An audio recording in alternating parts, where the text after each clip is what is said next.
now available in paperback and e-readers. Isis, Revenge of the Cyber Goddess. The goddess next door takes on the threat of a deadly digital diva driven to destroy the world in this action-packed, all-new Isis series adventure. Get Isis, Revenge of the Cyber Goddess featuring a bonus pin-up and the other 2 books in the Cyber Goddess saga at online bookstores everywhere today.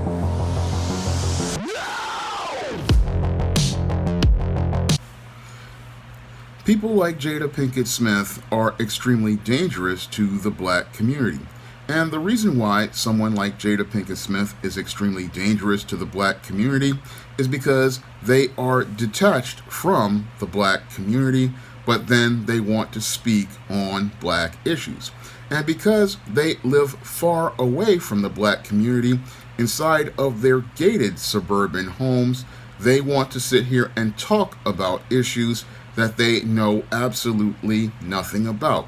And an example of this was presented in a recent video by Mr. Superboy and a video by Gboot2786. And they talked about how your Jada Pinkett Smith was discussing the issue of anti-Asian violence on her show Red Table Talk. And after Gboot2786 showed me some of the clips of this show, I went to go watch that whole video from Red Table Talk myself. And after I watched that whole video on Red Table Talk that Jada Pinkett Smith did, I can honestly say that she needs to shut the fuck up, because she's sitting here trying to talk about an issue she knows absolutely nothing about and clearly has not done her research. And what's really sad is she went out here and got Lisa Ling and your Michael Eric Dyson, I believe, to come out here and reinforce propaganda talking points instead of going out here and presenting a piece of objective journalism on the issue of anti-Asian violence. Now, when I did my video on the whole subject of anti-Asian violence, I tried to cover all of the points regarding it. And after doing research on the whole subject of anti-Asian violence, I could honestly say that the narrative being presented in the media, trying to make black people the face of anti-Asian violence, was completely false. Now, the mainstream media and people like your Jada Pinkett Smith are trying to push the narrative that black people are the ones perpetrating all of this violence on Asian Americans. And they'll go out here and show you some footage from 2 or 3 incidents with black perpetrators out of context. And these videos, when they show them to you, they'll show you these black people assaulting Asians, but they won't show you the other details of the story, like some of these individuals being homeless and others being mentally ill. They'll just show you a black perpetrator to get you emotional about what you're seeing so that you'll think that black people are the perpetrators of these crimes. But when you take a further critical examination of these incidents and start to look at the details of the violence, you start to see that the main perpetrators of a lot of this Asian violence out here are actually white Americans, and in some cases, some of the perpetrators are Hispanics, some of the perpetrators are Arab, and some of the perpetrators are Asian. So the narrative that the mainstream media is trying to push on programs like Nightline with Juju Chang and what your Jada Pinkett is trying to push is completely false in trying to make black people the face of your anti-Asian violence. And it was extremely irresponsible of your Jada Pinkett Smith to go out here and present a show talking about how there are tensions between the black community and the Asian community, because there aren't any tensions between the black community and the Asian community, because most black people, they do not really interact with Asians that much. Outside of going maybe to these hair and nail shops that many of these Asians own, or Chinese restaurants that Asians own, or in the case of New York City here, sometimes some of the toy stores that they own, most black people have minimal interactions with Asian people, and most people usually just come in, buy what they want from their stores, and then move on. But after the COVID-19 pandemic, we've seen the mainstream media trying to push a narrative that blacks are attacking Asians, but that narrative is a completely false one, because all you have to do is look at the, again, COVID-19 pandemic of 2020, and there were no incidents of black people attacking Asians and blaming them for the pandemic. I mean, if you watch most of the news from 2020, we never saw any footage of any sort of assault of Asians by black people. In fact, if we saw any footage of assaults from video, it was usually a white person perpetrating a crime against an Asian person. But the mainstream media wants to push this narrative because they want to have a face to put out here as a bad guy, and they want to make black people the face of the bad guy, even though in numerous video footage we've seen over the years, it has oftentimes been Asian store owners who have assaulted black women in hair and nail salons, and that's usually been the case. But the mainstream media wants to push this narrative saying that black people are the ones out here perpetrating this violence, but it's not black people perpetrating this violence in most cases. And it's really disturbing to have somebody like Jada Pinkett Smith going out here and continuing to toe this line, because she's trying to come out here and say that she's trying to make a talk show, but a part of making a talk show is doing your research. And her sitting here trying to push this narrative, oh, there are all these tensions going on, shows me she has not really done her research on the subject, and it's just irresponsible journalism for her to sit here and try to talk about a subject she does not even know about. Because as somebody who, again, lives in neighborhoods with black and Hispanic people for the last 47 years, again, I can tell you that there were no real tensions between blacks and Asians. Again, most black people, they go to the Chinese restaurant, get their Chinese food, they go to these hair salons, and they just go and get their weave, and that's about it. Usually there's not a lot of them going back, and black people going out here and attacking Asian people. Usually it's just they come in from Queens and places like that, and they go back after they get their money and go their way. There is not a lot of black people getting angry with Asian people, because I used to go to a Korean laundromat in my old neighborhood, and we would just go in there, wash our clothes, and go our way. It was never any sort of anger or tensions between blacks and Asians. That is something that the mainstream media wants to push, because the mainstream media wants to create an enemy of black people, and they want to make black people the bad guy. And many Asians want to go along with that narrative because they're too scared to confront the white people who have been perpetrating crimes against them. Because in a lot of Asian communities, they go out here and they're desperate for white acceptance, and because they don't want to upset or alienate those white folks out here, what they do is try to project their whole insecurities and feelings about how they're being mistreated by white people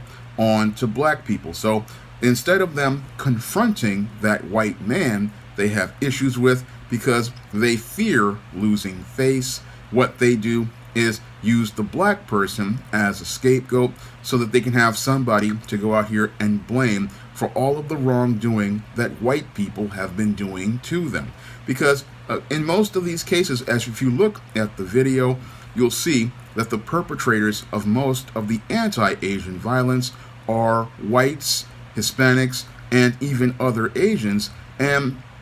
if you really wanted to do something about this, you would go and confront the white people. But instead, what many Asians did was lobby the government, trying to go get this anti-Asian hate crime bill passed.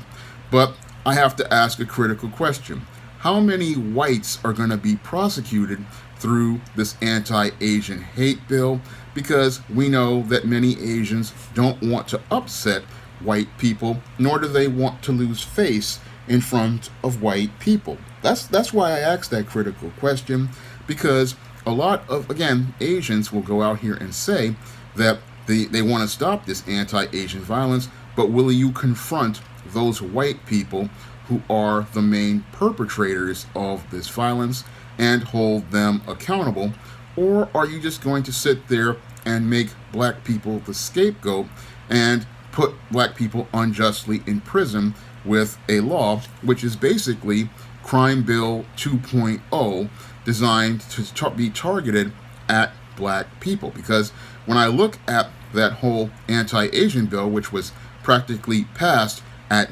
lightning speed, this bill is, as I see it, deliberately designed to target African Americans, like the black women who go inside of these Korean hair weave shops, Korean nail salons, and go to these fruit stands and have arguments with Asian store owners, and use this as a way to compound the crimes by saying that these people have committed a hate crime, all for disagreeing with an Asian store owner, and then use this to lock that black person up. But all of those facts flew over the head of your Jada Pinkett Smith, who, from her ivory towered gated community, is sitting here wanting to talk about a black issue, but knows absolutely nothing about that black issue. And by towing the party line with Lisa Ling, Juju Chang, and others, she's just showing how she supports these white supremacists and is just a useful idiot in some ways, because she's sitting here believing she's doing something smart. Meanwhile, people are taking advantage of her and using her to push their anti-black narratives on a black platform. And that's the most troubling thing about watching that whole Red Table Talk, was watching people like her, and I believe it was either Stephen A. Smith or one of these other guys out here, Michael Eric Dyson, going along with a narrative that was not going to help anybody in the black community and could possibly use to be turned against people like her. And what was really sad was you've got Jada Pinkett, her mom, and her daughter Willow sitting here going along with this narrative of black people having these tensions with Asians, black people perpetrating all of this Asian violence, which is not true, and pushing anti-black propaganda on a black program, instead of sitting here like many members of New Black Media, like myself and many others, trying to go out here and present the facts to people and trying to present the facts regarding this narrative, because we can all clearly see the gaslighting going on when people like Juju Chang talk about, oh, there's all of this black people perpetrating this anti-Asian violence. Meanwhile, in most of the videos all across the country, it is white faces, Hispanic faces, and even other Asian faces perpetrating this violence. And not a single Asian person wants to sit here and call out many of these white folks who have a motive and for their malice of forethought, which is them losing their jobs as related to the COVID-19 pandemic, and their false belief that Asian people brought COVID-19 here. And that motive, that just goes over people's heads. They just want to go out here and find some black people to go out here and punish, the same way your Ku Klux Klan always wanted to go out here and terrorize black people and make black people the scapegoat, because they didn't like dealing with their whole economic situation after the Civil War, and even into eras like the Great Depression. Whenever they suffered some sort of economic loss, they would go out here and try to find some black person to go out here and kill. And what they want to do now is, with a lot of the Asian people, is they want to go out here and do the same thing. And what's even more troubling about this whole situation is they went out here and passed a piece of legislation to be able to be justified in going out here to use black people as a scapegoat, to have somebody to punish for their losses in the COVID-19 pandemic, because a lot of these Asian businesses, they lost a lot of money, and a lot of people literally stopped shopping there. But these people, instead of them trying to go out here and rally their business and deal with the customers who actually were buying from them, because they want to go out here and alienate black people in order to gain white favor. So what a lot of Asians don't understand is that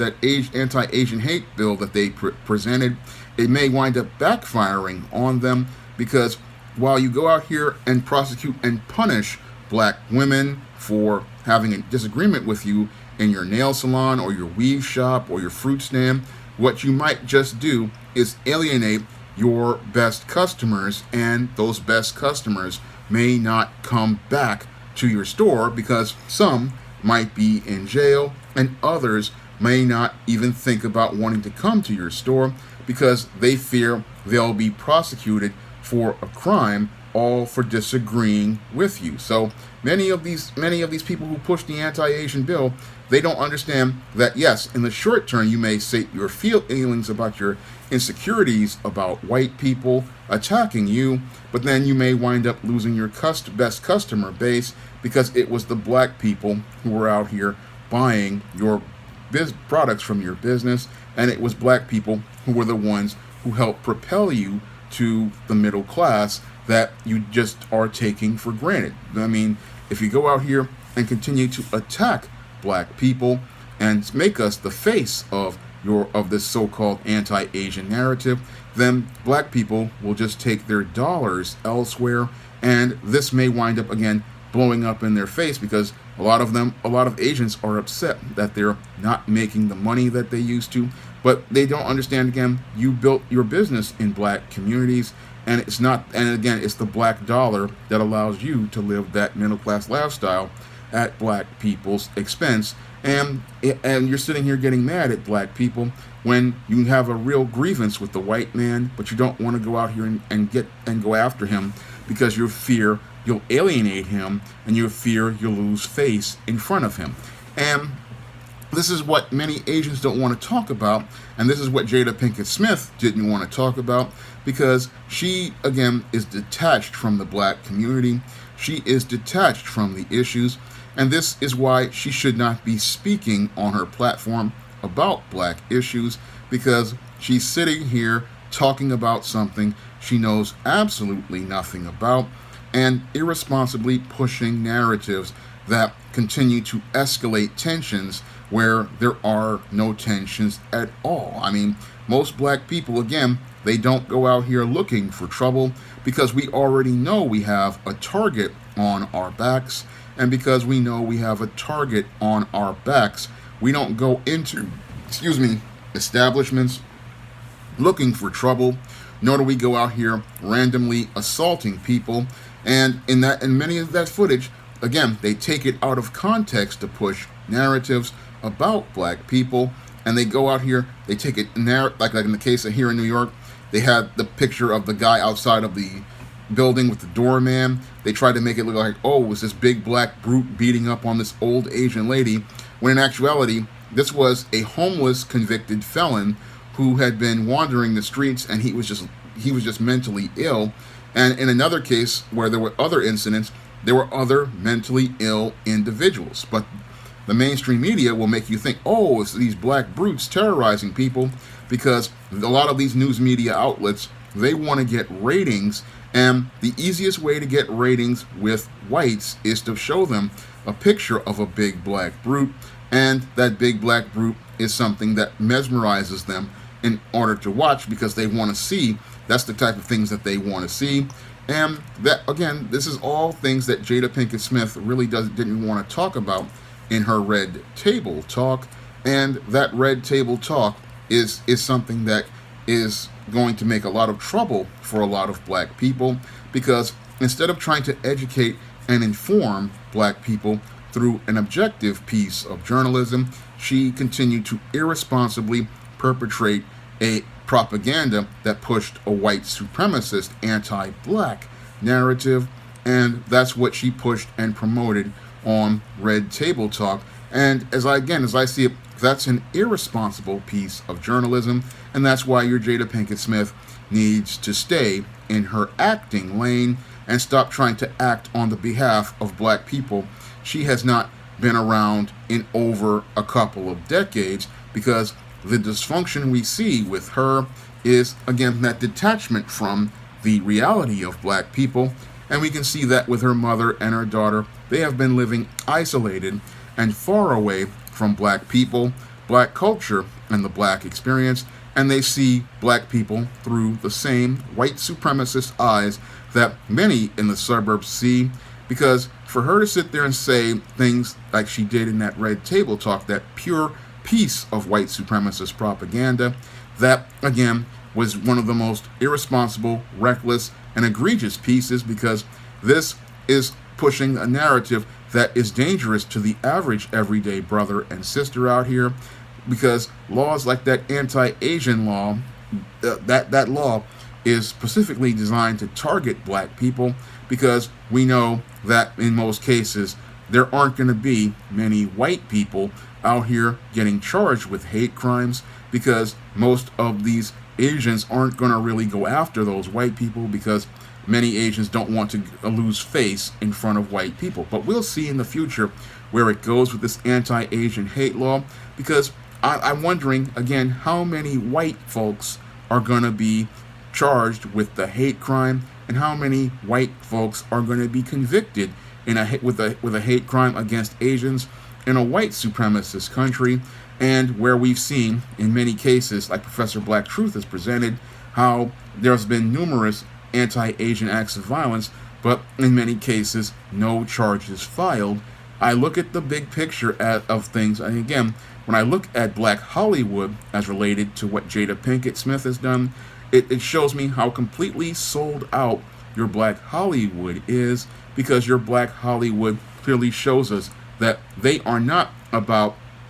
trying to help black people the way people like Harry Belafonte, Sidney Poitier, and Bill Cosby were trying to do. No, your Black Hollywood today, filled with people like your Jada Pinkett Smith and Willow Smith, are nothing more than another part of the media arm of white supremacy. And these compromised individuals, all they are thinking about is getting some crumbs from the master's table so that they can continue to live in their gated communities and be the special pet Negroes for the white supremacists, not understanding that that position is only a part-time job, and it's only a matter of time before you get your moment and you wind up in being tossed to the bottom. So when I look at this whole situation with Jada Pinkett Smith and her Red Table Talk, she shows us how she truly is a menace to black people, because she's irresponsibly presenting information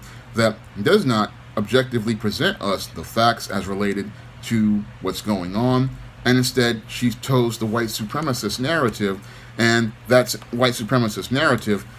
promoting anti-black racism makes it harder for every other black person outside of the gated walls of Hollywood.